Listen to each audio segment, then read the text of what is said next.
Osmania university Telangana democratic student forum రాష్ట్ర అధ్యక్షుడిని. మేము గత ప్రభుత్వంలో టీఆర్ఎస్ ప్రభుత్వాన్ని దించిన వాళ్ళం. ఈ ప్రభుత్వం దించాలంటే పెద్ద లెక్క కాదు. ఆ కుంకుమ మేస్త్రి ఎవడైనా రాని వాని తాపి బదిలేటట్టు రేపు మాత్రం వాని కథ ఏందో చూస్తాం. ఈ ఈవినింగ్ కల్లా ఆయన డిసిజన్ తీసుకోలేదనుకో రేవంత్ రెడ్డి వాని తాపి బదిలినట్టే. 2-3 రోజులలో జాబ్ క్యాలెండర్ రిలీజ్ చేస్తామని చెప్పేసి కూడా ప్రకటన ఇచ్చింది. మరి ఏమంటారు? జాబ్ క్యాలెండర్ ఎవరు అడిగిరన్నా? జాబ్ క్యాలెండర్ డిసెంబర్ తర్వాత వేసుకో. ఫస్ట్ పోస్టులు పెంచు. గ్రూప్ 1 పెంచినావు, డిఎస్సి పెంచినావు, ప్రతిదీ పెంచినావు. మరి గ్రూప్ 2 గ్రూప్ 3 పెంచాలి కదా. పెంచి అది సేమ్ నవంబర్ లోనే ఎగ్జామ్ జరిపియాలి, సేమ్ సిలబస్ కాబట్టి.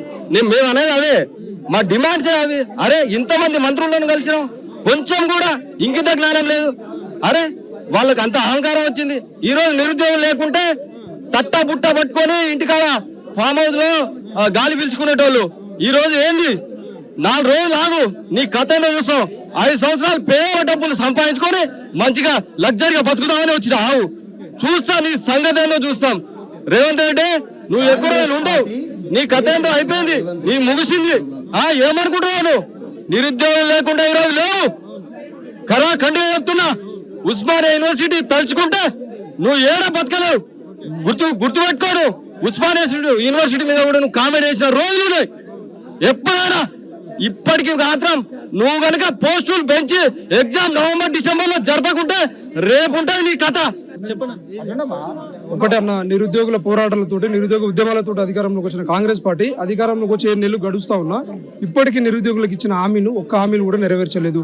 మోతిలాల్ అనే గిరిజన విద్యార్థి 9 రోజులుగా గాంధీ హాస్పిటల్లో దీక్ష చేస్తే ఎక్కడో ఉన్న ముసలైన చనిపోతే పరామర్శకు వెళ్ళిన రేవంత్ రెడ్డి ఇంకో ముసలైన పదవి వ్యామోహం కోసం అలిగితే ఢిల్లీ పోయి గల్లీలు తిరిగి ప్రెస్ మీట్ పెట్టినావు. అట్లాంటిది మరి నిరుద్యోగులు 7 నెలల్లో రోడ్డు మీద దిగుతుర్రు. గతం లోపల ప్రతిపక్షం ఉన్నప్పుడు పోస్టులు పెంచుతామని చెప్పినావు. గ్రూప్ 2 పోస్టులు 783 నుంచి 2000కు పైగా పెంచుతాం, ఖాళీలు ఉన్నాయని చెప్పినావు. బీసీఓల్ కమిటీ ప్రకారమే చెప్పినావు. గ్రూప్ 3 పోస్టులు 1388 పోస్టులలో 3000కు పైగా పెంచుతామని చెప్పినావు. మరి ఇప్పుడు ఎక్కడ పోయింది హామీ?